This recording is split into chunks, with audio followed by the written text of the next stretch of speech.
नमस्कार दोस्तों, एक बार फिर से केसी मिश्रा अपनी प्रस्तुति के साथ हाजिर है आप लोगों के समक्ष। आप लोग बार बार कह रहे थे कि आजमगढ़ में अगर आप लगातार ओपिनियन कर रहे हैं, लगातार इंटरव्यूज़ कर रहे हैं, तो आप उस शख्सियत के पास क्यों नहीं पहुंच रहे जिनका नाम अक्सर खासी सुर्खियों में है। तो मैं चाहूँगा कि आज मैं बता दूं कि मैं उन्हीं के पास आया हूं जिनका नाम आप लोग कमेंट में बार बार ले रहे थे। पूर्व सांसद शेरे पूर्वांचल रमाकांत यादव जी के बड़े सुपुत्र फूलपुर पवई के विधायक अरुण कांत यादव, जो आजकल खासी सुर्खियों में हैं। अब वह इस तरीके की सुर्खियों में हैं कि एक पारिवारिक विडंबना में वो या तो राजनीति करें या फिर पारिवारिक रिश्ते को भी और पिता पुत्र के रिश्ते को भी तवज्जो देना पड़ रहा है। ऐसे में हम उनसे ही जान लेते हैं। आज बहुत सारे लोगों ने यहाँ पर दस्तक दी होगी, लेकिन एक सवाल छूट गया है। मैंने जब भी इनका साक्षात्कार देखा है, एक सवाल रह जाता है और मैं फिर से वही दोहराने की कोशिश करूँगा। क्या उस सवाल का जवाब मिल पाया आप लोगों को? नहीं मिला। मैं जानना चाहूँगा सर, कैसे एडजस्ट कर रहे होंगे जहाँ एक तरफ समाजवादी पार्टी ने पिता को टिकट दिया हो और आप उनके बड़े पुत्र हैं, उनसे आपकी पहचान है, और कहीं भारतीय जनता पार्टी ने आपको उतार दिया, तो क्या करना चाहेंगे? देखिए, सिचुएशन ऐसी तो नहीं है अभी बहरहाल, क्योंकि देखिए मैं भारतीय जनता पार्टी का सच्चा सिपाही हूँ। मेरी पूरी श्रद्धा है भारतीय जनता पार्टी में और मेरा टिकट हुआ था यहाँ से भारतीय जनता पार्टी से। लेकिन जब पार्टी ने इस स्थिति को देखा कि मेरे सामने मेरे पिताजी हैं, तो उन्होंने मुझे ड्रॉप कर दिया यहाँ से और उन्होंने मुझे इस धर्म संकट से बचाया, इसलिए मैं उनको धन्यवाद देता हूँ और अच्छा भी हुआ। एक प्रकार से आप धर्म संकट से बचे हैं। बिल्कुल। तो क्या किसी और जगह से भाग्य आजमाएंगे? क्योंकि मेरी तैयारी यहाँ से थी, मैं यहाँ पे पला बढ़ा, मेरे से संबंधित लोग यहाँ हैं जी। और क्योंकि मेरा दायरा इतना बड़ा नहीं है कि मैं पूरे देश के लिए काम कर पाऊँ, और मैं अपने आप को साबित करना चाहता था और अपने आप को आजमाना चाहता था कि मैं राजनीति में या समाज के लिए मैं क्या कर सकता हूँ। सिर्फ मैं बोलने के बजाय करना चाह रहा था। मैंने 5 साल काफ़ी कुछ किया भी और काफ़ी कुछ सीखा भी। अब वो करने का जब टाइम आया तो मुझे ये अवसर नहीं मिला, इस बात का मुझे दुख है, लेकिन चलिए कोशिश करेंगे। विपक्ष आप अभी जिस पार्टी में बने हुए हैं उसके मुखालफत तो नहीं कर सकते, बिल्कुल नहीं, लेकिन हिमायती जरूर बनेंगे उन प्रश्नों के जो विपक्ष से लादे जा रहे हों कि पिछड़ों और दलितों की विरोधी पार्टी बताई जाती है भारतीय जनता पार्टी। ऐसा समाजवादी पार्टी के लोग लगातार आरोप लगा रहे हैं। नहीं, ये गलत आरोप लगा रहे हैं, क्योंकि जिन्होंने दलितों और पिछड़ों के नाम पे इससे पहले वोट लिया है, उन्होंने उनके लिए कुछ नहीं किया है। सिर्फ जब चुनाव आता है उन्हें तब दलित और पिछड़े याद आते हैं, उसके बाद वो भूल जाते हैं। और एक चीज़ मैं आपको बताना चाहता हूँ, जैसे मैं काफ़ी दिनों से मैं सुनता हूँ अक्सर जो समाजवादी पार्टी और बहुजन समाजवादी पार्टी के नेता हैं जी, वो कहते हैं कि बीजेपी सामंतवादियों की पार्टी है जी। पहले मुझे पता नहीं था कि सामंतवादी मतलब होता क्या है। जब मैंने इस पर अध्ययन किया तो मुझे पता लगा कि सामंत वो होते थे जो किसी ज़माने में जमींदार हुआ करते थे और लोगों का हक छीनते थे, लोगों के अधिकारों का शोषण करते थे, उनको सामंत कहा जाता था। तो सामंत अपनी जमींदारी की वजह से कम फेमस हुए और अपने जो लोगों का शोषण करने की वजह से ज़्यादा फेमस हुए। ठीक है।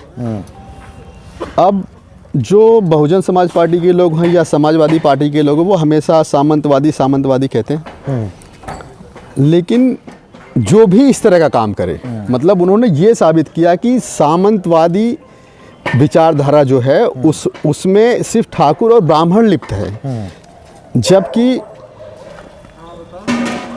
इसका ठाकुर और ब्राह्मण से कोई लेना देना नहीं है। ये अगर कोई हरिजन व्यक्ति भी है और वो अपने से कमज़ोर लोगों का शोषण कर रहा है तो वो भी सामंतवादी ही कहा जाएगा। अच्छा अच्छा। हाँ, तो लोकतंत्र से हट के अगर मैं कहूँ कि अभी आपने कहा अपने उत्तर में, प्रति उत्तर में, कि सामंतवादी वो है जो लोगों के हक को छीनता है। तो लोकतंत्र से हट के 2 मिनट अगर मैं कहना चाहूँगा तो क्या बीजेपी सामंतवादी कैसे नहीं है? हक तो छीन लिया, कुर्सी छीन ली, देश से छीन लिया, प्रदेश से छीन लिया। किसका छीन लिया? जो लोग कह रहे हैं कि बीजेपी सामंती है। नहीं, ऐसा कुछ नहीं, क्योंकि पब्लिक ने उन्हें वो ताकत दी, उन्होंने छीना नहीं है। पब्लिक को उन पे भरोसा हुआ, पब्लिक ने उन्हें वो अधिकार दिया, इस वजह से वो ऐसा कर रहे हैं। बाकी उन्होंने किसी का अधिकार नहीं लिया, ये बात। योगी आदित्यनाथ जी के इस पंचवर्षीय कार्यकाल से आप कितने खुश हैं? 100 में से कितने % देना चाहेंगे उनको? क्योंकि देखिए, मैं बहन जी से भी कई बार मिल चुका हूँ, क्योंकि मैं बीएसपी में ही रहा हूँ। अखिलेश जी से भी कई बार मिल चुका हूँ, क्योंकि मैं समाजवादी पार्टी से विधायक रहा हूँ, और योगी जी से भी मिल चुका हूँ और उनके साथ भी रहा हूँ। तो इन तीनों में मुझे सबसे बेटर योगी जी लगे, क्योंकि मैंने अपने भाषण में एक बार इस चीज़ का जिक्र किया था और बिल्कुल मैंने एग्जैक्ट वही बोला था जो सच्चाई है। बहन जी को पैसा चाहिए, काम, अगर आपको टिकट चाहिए, कुछ भी चाहिए, मंत्री बनना है तो भी पैसा चाहिए। अखिलेश जी क्या है कि बस उनके बच्चों को खिलाइए, उनके बीच में दिन भर टहलिए, उनके आने से पहले आप लेट जाइए, बात समझ रहे हैं? दंडवत। हाँ, तो तब जाकर के वो आपकी सुनेंगे, ठीक है। पर योगी जी के साथ ऐसा नहीं है। आप अपनी बात अगर अच्छे से रखेंगे और आपकी बात सही होगी तो वो तुरंत उस पर कार्रवाई करते हैं, ये बहुत ही अच्छी बात है, खासकर लोकतंत्र के लिए। हाँ, बिल्कुल वो डिक्टेटरशिप वो नहीं दिखाते, ये चीज़ मुझे अच्छी लगी उनमें। जो अभी एक व्यक्ति की चर्चा करूंगा, जो कहा जाए कि सिने स्टार भोजपुरी और आपकी ही पार्टी से सदर के वो प्रत्याशी थे, अखिलेश के खिलाफ ताल ठोक दी थी उन्होंने। उनका एक गाना बहुत चर्चा में है कि घूस जाला बिल में सांप बिच्छू गोचर, चलेला जब बाबा के चाँप के बुलडोजर। ये क्या कहना चाहते हैं, क्या संदेश देना चाहते हैं? अब मुझे उनके बारे में तो पता नहीं, लेकिन ये इसमें बाबा का कोई रोल नहीं है। बाबा जी ने कानून बनाया है कि जो चीज़ें गैर कानूनी ढंग से बनाई गई हैं या लोगों की हत्या करके या लोगों से छीनी गई हैं अवैध तरीके से, उस पर सरकार कड़ी कार्रवाई करेगी। अन्यथा ऐसे विचारधाराओं के मानने वालों की संख्या बढ़ेगी और समाज में अपराध बढ़ेगा। 2017 के चुनाव में आप एकमात्र सिंगल एमएलए बने थे पूरे 10 विधानसभा से। भारतीय जनता पार्टी का कमल सिर्फ फूलपुर में ही फूल खिल पाया था आप, लेकिन बगल के जितने भी जिले हैं वहाँ पे तो लहर और फिजा बनती है, लेकिन भारतीय जनता पार्टी की लहर आजमगढ़ में ही रुक जाती है। सर, कारण जान सकते हैं? बिल्कुल जान सकते हैं जी। मैं एक चीज़ बताना चाहूँगा आपको, क्योंकि इसको शायद सारे लोग ना बता सकें। किसी ज़माने में ये कम्युनिज्म से प्रभावित एरिया हुआ करता था, किसी ज़माने में, आज नहीं, किसी ज़माने में। और यहाँ के लोग, चाहे वो समाजवादी पार्टी में हो, चाहे बीएसपी में हो, चाहे बीजेपी में, कहीं ना कहीं थोड़ी बहुत उनकी विचारधारा या उनकी सोच मेल खाती है कम्युनिज्म से। इस वजह से भारतीय जनता पार्टी के पक्ष में ज़्यादा लोग नहीं हो पा रहे थे इससे पहले, लेकिन हाल फिलहाल परिस्थितियां बदली हैं, लोगों के विचार बदले हैं। अब की बार उम्मीद है कि परफॉर्मेंस पहले से बेटर होगी। अब कम्युनिज्म की जब बात आप कर ही दिए हैं सर, तो कम्युनल वायलेंस का जो आरोप आपकी गवर्नमेंट जब विपक्ष में थी, जब ये पार्टी आपकी विपक्ष में थी, गवर्नमेंट में नहीं थी, तो अखिलेश सरकार पे लगाती थी कि लगातार कम्युनल वायलेंस हो रहे हैं। कम्युनिज्म के अगर बारे में ये कहा जाए कि 403 विधानसभाएं आपकी पार्टी लड़ती है 2017 में, और सबका साथ सबका विकास भी वादा आपका है, नारा आपका है। आप निभाओ या न निभाओ, वो जनता महसूस करे, वो जाने। लेकिन आप 403 में से एक सिंगल भी मुस्लिम को टिकट नहीं देते हो। ये कैसा सबका साथ सबका विकास होता है, इस पर भी जानना चाहेंगे। नहीं, ये भारतीय जनता पार्टी ने तो स्पष्ट कहा है कि सबका साथ सबका विकास तो है ही है, लेकिन भारतीय जनता पार्टी का जो मुद्दा है उसमें हिंदुत्व और बहुसंख्यक समाज के बारे में है। ये हमारी भारतीय जनता पार्टी भारत के बहुसंख्यक समाज और धर्म के प्रति ज़्यादा, खासकर हिंदू धर्म के प्रति जो है ज़्यादा लगाव रखती है। और ठीक भी है, क्योंकि किसी भी देश में अगर जो समाज ज़्यादा संख्या में है उनकी भी तो सुनवाई होनी चाहिए। इससे पहले कभी नहीं होती थी, हमेशा उनको मतलब अनदेखा किया जाता था और ये अच्छी बात नहीं थी। तो मेरे समझ से ठीक है, कोई बुरी बात नहीं है। सारी योजनाएं अल्पसंख्यकों को दे दी जाती थी, आप ये कहते हैं? हाँ बिल्कुल। अच्छा, ऐतराज़ नहीं है इन बातों से। अरुण कांत यादव जी ने आज बहुत सारी बातों पर अपना स्पष्टीकरण दिया है और बहुत ही बेबाक अंदाज के हैं। पहली मुलाकात हमारी है, लेकिन पहला ऐसा शख्स देख रहा हूँ आजमगढ़ की सियासत में जिनके अंदाज को आज हमारे दिल को हमारे इनके अंदाज ने छुआ है।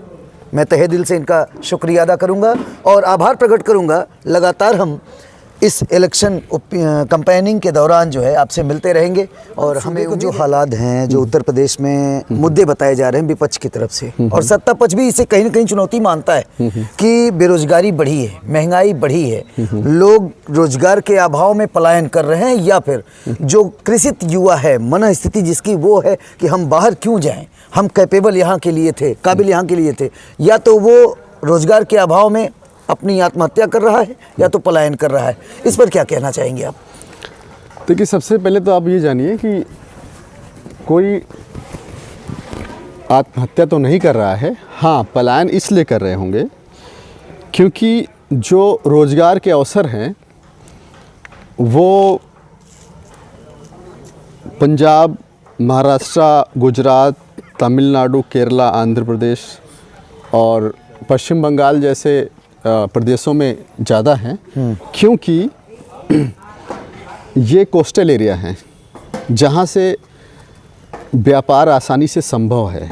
और हम उत्तर प्रदेश में क्या है कि तकरीबन वहाँ से मतलब जो हमारा कोस्टल एरिया है उससे हम तकरीबन 1000 किलोमीटर से ऊपर की रेंज में पड़ जाते हैं। 1600 किलोमीटर। हाँ, इसलिए जो इन्वेस्टर हैं उनके लिए यहाँ काम करना थोड़ा कठिन होता है, इसलिए इन्वेस्टर कम आते हैं।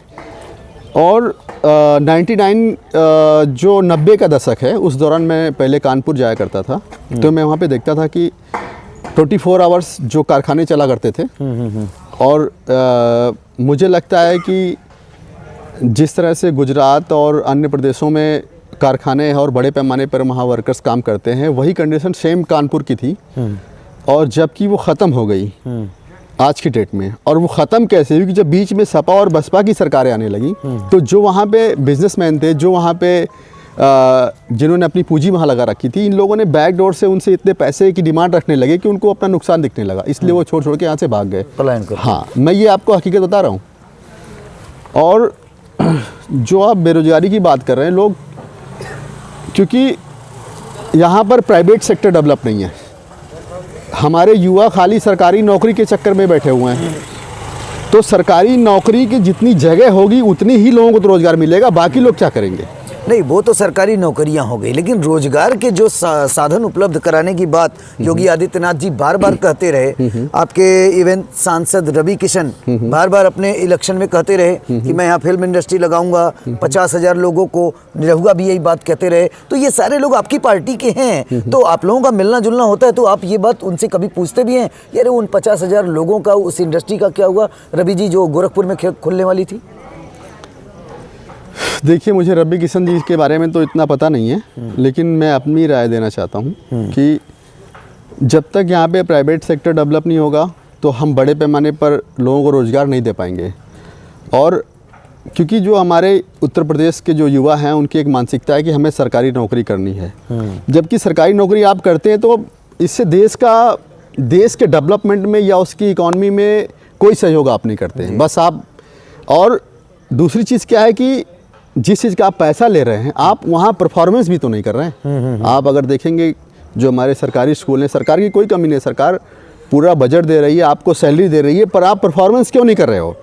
आप ऐसे समझिए, मैंने देखा कि जो प्राइमरी के टीचर हैं, वो अध्यापक हैं, उन्होंने पेंशन की मांग की हुई है और इसके लिए वो अड़े हुए हैं। और मुझे लगता है शायद समाजवादी पार्टी के राष्ट्रीय अध्यक्ष जी ने उनको आश्वासन भी दिया है कि हम आपको पेंशन देंगे, पर वो पेंशन देंगे कहाँ से, मैं ये जानना चाहता हूँ अखिलेश जी से। वो बजट कहाँ से ले आएंगे, पहली चीज़। और दूसरी चीज़ कि जो सैलरी ले रहा है उसको पेंशन भी मिलना चाहिए, लेकिन जिसको कुछ नहीं मिल रहा है उसको क्या मिलना चाहिए? सबसे पहले ठीक है, आप सैलरी ले रहे हो, थोड़ा आप चुप बैठो, देश की इकॉनमी बढ़े, प्रदेश की इकॉनमी बढ़े, उस इकॉनमी में पहले जिन लोगों को कुछ नहीं मिला, जो गरीब तबके के लोग हैं, अब उनको एडजस्ट करना है। जब वो एडजस्ट हो जाएंगे तब हम इस बारे में सोचेंगे। और जो पेंशन की व्यवस्था है वो किसी सिर्फ सरकारी कर्मचारी की नहीं होनी चाहिए, वो एक तरफ से सबको मिलनी चाहिए, कम या ज़्यादा, लेकिन सभी को मिलनी चाहिए। और सुरक्षा पे क्या कहते हैं? महिला सशक्तिकरण, नारी के सम्मान में भाजपा मैदान में वो नारे क्या पीछे छूट गए क्या? नहीं, मैं एक चीज़ आपको बताना चाह रहा हूँ, कोई सरकार महिलाओं को सुरक्षित नहीं रख सकती है, सिर्फ प्रयास कर सकती है। और भारतीय जनता पार्टी ने प्रयास किया है पूरा, लेकिन महिलाओं को अपनी सुरक्षा के लिए स्वयं उतना सशक्त बनना पड़ेगा। आप समझ रहे हैं? मानसिक रूप से और शारीरिक रूप से उनको उतना सक्षम होना पड़ेगा। सारी दुनिया इसी पैटर्न पे चल रही है। ऐसा नहीं कि कोई छेड़े तो आपको चिल्लाना है, मतलब रोना गाना, ऐसा नहीं। आपको सेल्फ डिपेंड बनना है, और हर तरह से। और मुझे लगता है कि भारतीय जनता पार्टी लोगों को आत्मनिर्भर बनाना चाहती है। और पुलिस प्रशासनिक व्यवस्था बात करते हैं, लॉ एंड ऑर्डर पे सर। हाँ हाँ, आपको नहीं लगता कि जब से लोकशाही कम हुई है, लोकतांत्रिक मर्यादाएं टूटी हैं, सांसद विधायक मंत्रियों के फ़ोन अगर सही तरीके की पैरवी में भी जाते हो तो नहीं सुनी जाती, अनसुनी की जाती है? मैं आपको एक चीज़ बताना चाह रहा हूँ। इसमें देखिए, सरकार की कोई बड़ी भूमिका नहीं होती, क्योंकि मुख्यमंत्री या प्रधानमंत्री बैठ के थाने की निगरानी नहीं कर सकते हैं, क्योंकि जो पुलिसकर्मी हैं उनकी ये मानसिकता बन चुकी है।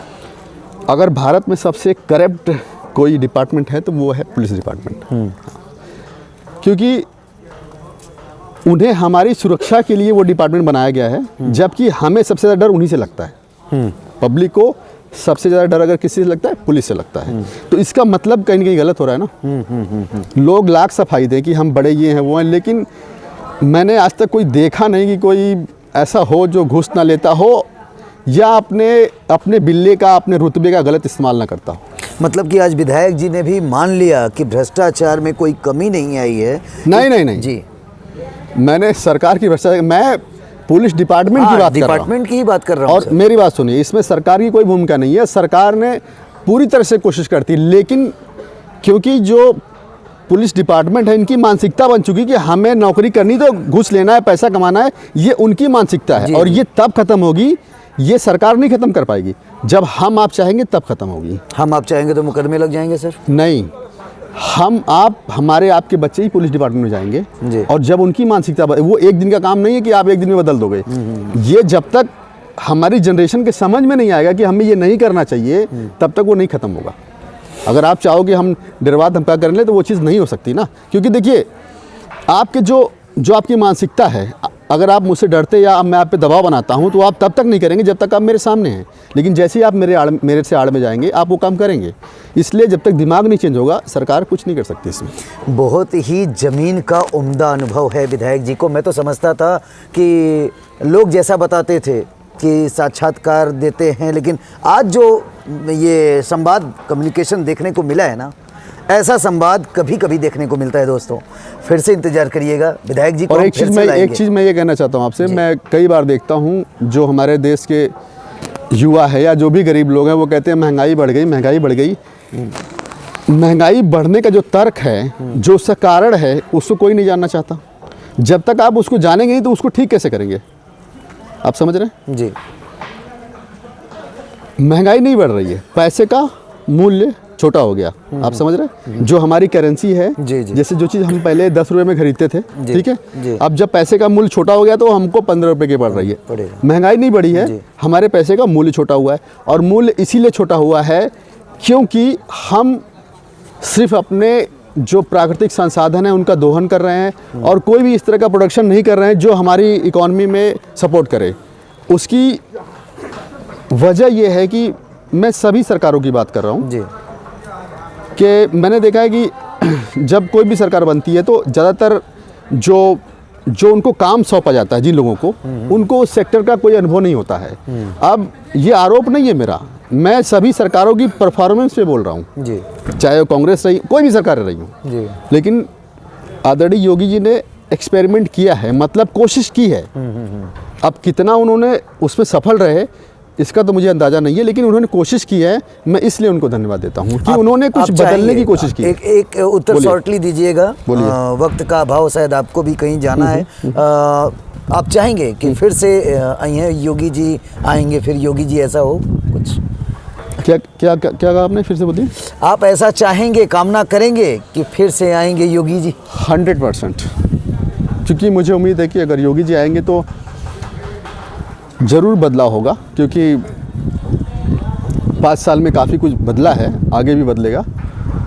और मेरी भी काफ़ी इच्छा थी कि मैं पर्यावरण के क्षेत्र में और जो हमारे युवा हैं उनके रोज़गार के क्षेत्र में कुछ करूं, और बिना सरकार के सहयोग के। लेकिन मुझे लगता है कि मुझे इस बार मौका नहीं मिल पाएगा। लेकिन हाँ, जब भी मिलेगा तो हम इस तरह की कोशिश करेंगे और वो टेक्नोलॉजी डेवलप करेंगे, ले आएंगे कि बिना सरकार के सहयोग के हम आत्मनिर्भर बन सकें। और जो हमारी पढ़ाई लिखाई, हमारी शिक्षा है, जो हमारी तालीम है, वो इसी टाइप की होनी चाहिए, जबकि कुछ ऐसा अभी तक दिखा नहीं।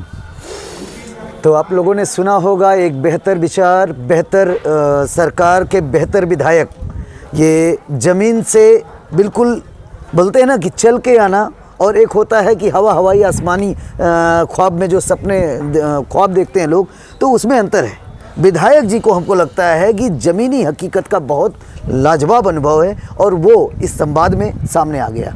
फिर से हम मिलेंगे एक नई शख्सियत के साथ, और विधायक जी को हम कहीं दूर नहीं जाने देंगे। विधायक जी को फिर अगले हफ्ते लाएंगे। तब तक के लिए दीजिए इजाज़त। प्रणाम। अपने आसपास की खबरों को देखने के लिए हमारे चैनल JN न्यूज़ एक्सप्रेस को सब्सक्राइब करें तथा बेल आइकन को प्रेस करना ना भूलें, ताकि हर खबर पहुंचे आप तक।